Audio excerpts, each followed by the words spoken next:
Well, hello everybody. Welcome back to my channel.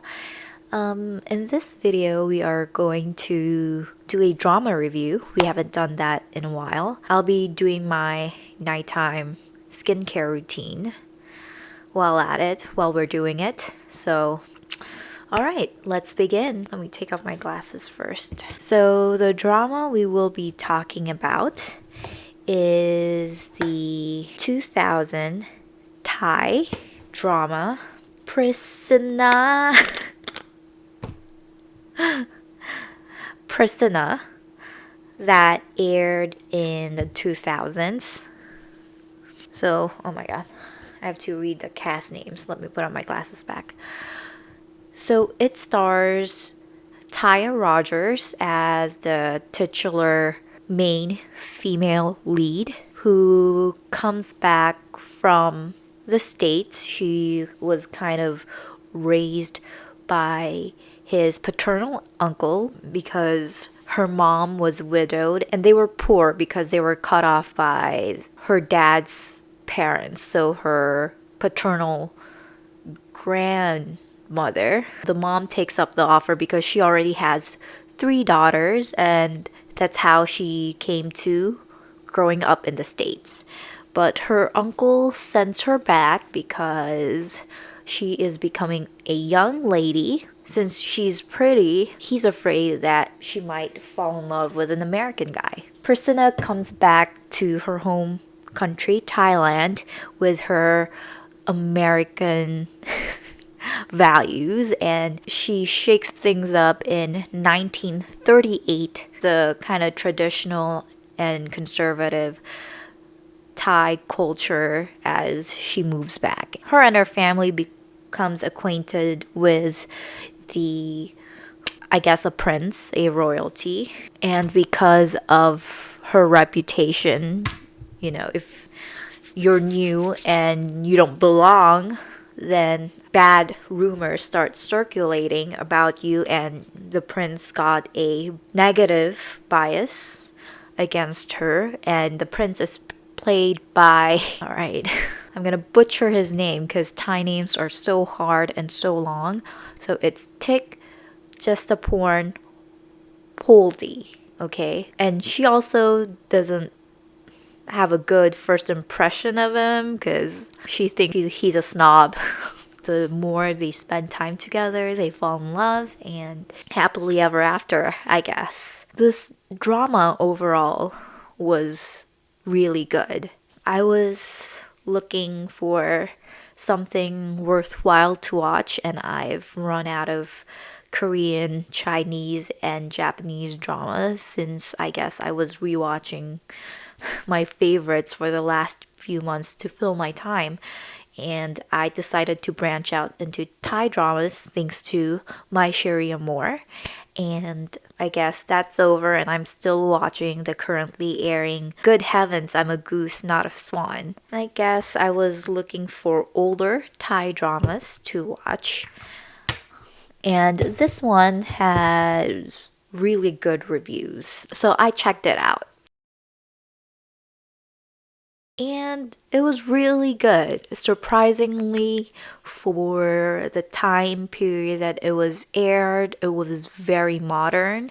It had a really strong female lead that, is not annoying and forces her values and opinions about how things should be. She just minds her own business, and she is friendly. She's friendlier than most Thai women in that time era, and she wears revealing clothes like for that time, shorts and sleeveless shirts. And people misunderstand, and she's pretty, so people fall in love with her, but she's not seducing them. And they portrayed that dynamic really well. And they made sure that the female lead is not a damsel in distress, but also they did not make the male lead boring or, just passive, who's just there. They gave him a lot of characteristics and substance. And I like that their misunderstandings are not that dramatic and that bad. It's very normal for people to have prejudice and bad first impressions about each other when they first meet, especially when they're different than we are. So I really liked how the dynamic started out and how it developed into friendship and finally love. I also like how the other relationships were portrayed, particularly the relationships between the sisters. They fight, they bicker, but they're there for each other. The side characters also have their own story and their own value outside of making life difficult for the leads or just to support them getting together. And I like that there are no real bad guys because this is a love story. There is a love triangle, but they don't do overly bad things to be an obstacle for the main couple to be together. The middle sister's name is Siri, and at some point she meets a nice guy who's from a rich, educated family, and they were in love. And the guy was telling her, when you come back from the vacation, I'll come and propose to you. But the guy ghosted her and she was devastated, but she finally moved on. But the guy came back and begged her to take him back. But thank God she didn't, and she stood her ground and told him that you had your chance, but fortunately the ship has sailed, and that she did not rush into a new relationship or engage a new suitor as soon as she came back home because she was sent to her sister's place to heal her broken heart. Oh, yeah, and the production design and quality was nice. And I don't know what 1930s Thailand looked like, but it definitely felt like it was. And they used real locations and not sets. And I can feel the essence of the air even through the really crappy, low definition video quality. And the acting was good. All of the actors played their roles really well. Alright, now moving on to the things that I did not like about this drama. First one, I would say the second male lead. What's his name? Praweet. I wish he had more depth. Jesus, I can't pronounce this word. Like more substance as a character.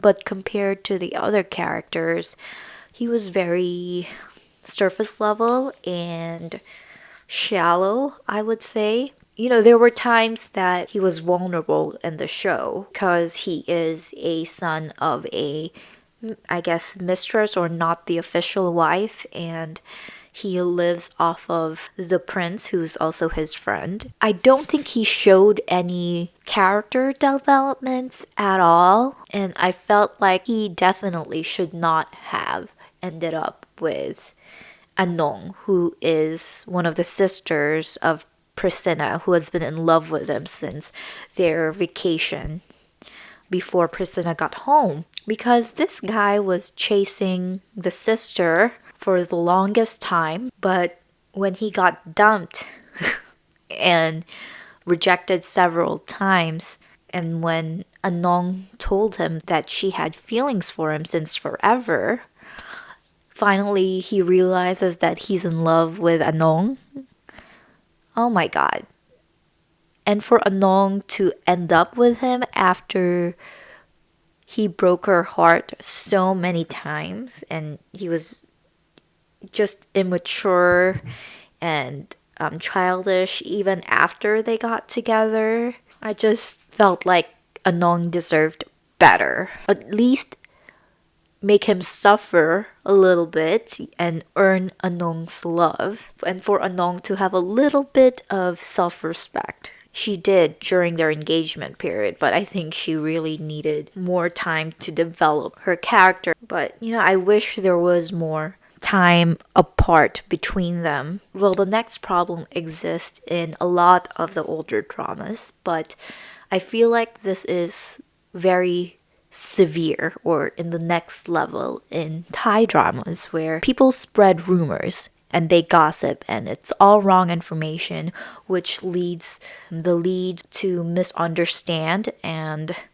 have conflict. But at least in other Asian dramas, we know it's false and it's presented as like gossip and hearsay. It's just people talking.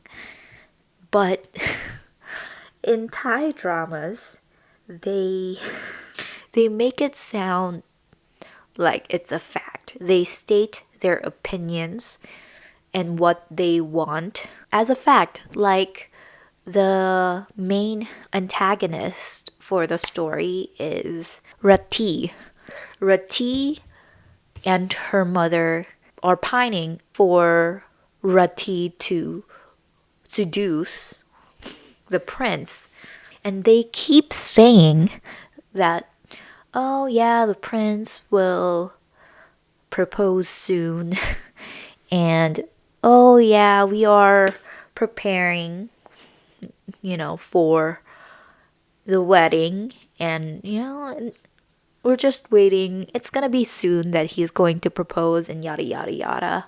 And it's stated as like a fact. They spread lies hoping that the guy will finally give in, and they blame the guy for kind of leading her around, which he did. The prince used Rati as a tool to make Prissana jealous. He led her on, which is understandable why they're angry at him when he finally told them, no, I'm in love with Prissana. But they're the one that kept asking the prince to take Rati out everywhere. And him as a prince being polite, and I guess they're technically cousins. They're connected through their mothers. Both their mothers are sisters, which that was weird. This is not a historical drama. It's a period piece, but it's not the BC era, So I thought that was weird. This was set in the 1930s and this was still like a common practice. I thought it was weird.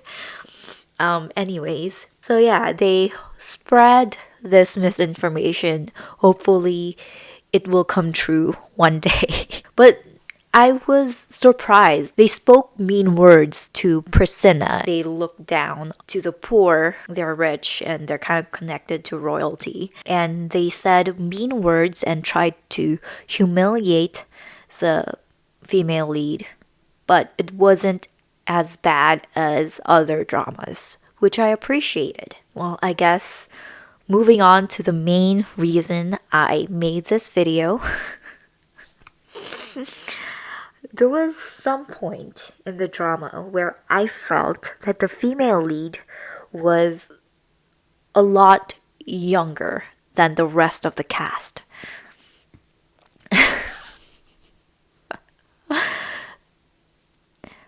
And I felt it particularly when she was next to the lead, the other lead, her love interest. So I did the math and found out that she was 15. 15 when she made this drama. And the male lead was 23, 24. And don't get me wrong, he's still young. But she was a minor. And I guess this was a common practice in older dramas. And given that they did not develop romantic love or interest or have any physical, intimate scenes until like the very end, but they were not, kissing. They had a kiss scene, but it was a wide shot. So I don't think they actually kissed because she's a minor. But there were a lot of huggings and back hugs by the end of the episode. I found this out around the middle, and it really, really, really turned me off. And I couldn't immerse in the drama anymore. I have given up a lot of things. I have forgiven things in the drama. I have given up a lot of my morals just so I can enjoy the drama. But this one really crosses the line, I guess, for me. Thank God that this does not exist today. I know the Chinese drama, My Treasure. Sorry, I mentioned the wrong drama, so I'm dubbing it right now. Female lead for that was 17 or 18 when she filmed it, and the male lead, or at least her love interest, was mid 30s to early 40s, if I remember it right. Their relationship was more of a mentor student relationship, but it developed into love, and they did not have that romantic connection. Well, they did not at least act on it until the very end. No matter how good the actress is, right? They can't pretend to be an adult and convince the audience because they haven't gone through puberty yet. They're still going through it, but they're not over it yet. So I can feel it. Even through the blurry screen, the blurry video quality, like I can't even barely make up their face through the video quality. It was that bad. But I felt that she was very young, younger than most of her castmates. And Prissana is supposed to be 19. Her character is supposed to be 19. A 15-year-old cannot convincingly play a 19-year-old, no matter how hard she tries. The voice, number one, and most importantly, her body, which leads to my next point. I can feel that she's not fully developed, but the drama makes a lot of comments about her body. I was going to be okay with it if they just commented on how pretty Prissana was, but they talked about how she has long legs and nice body. That is not okay to say to a 15-year-old. Oh my god. And I watched this in a time where a A-lister in Korea, Kim Soo-yeon, whom I really love as an actor. I don't get attached to actors or actresses. I like their characters and I move on with my life. I don't really read news articles about the K industry or celebrity industry anymore. I've learned my lesson as a Big Bang stan.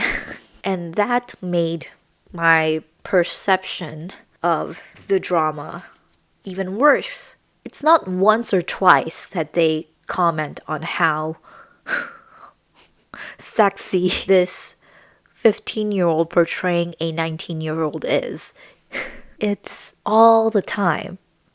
All the time. And there are other ways you can portray or say that the character is attractive other than their physical attributes.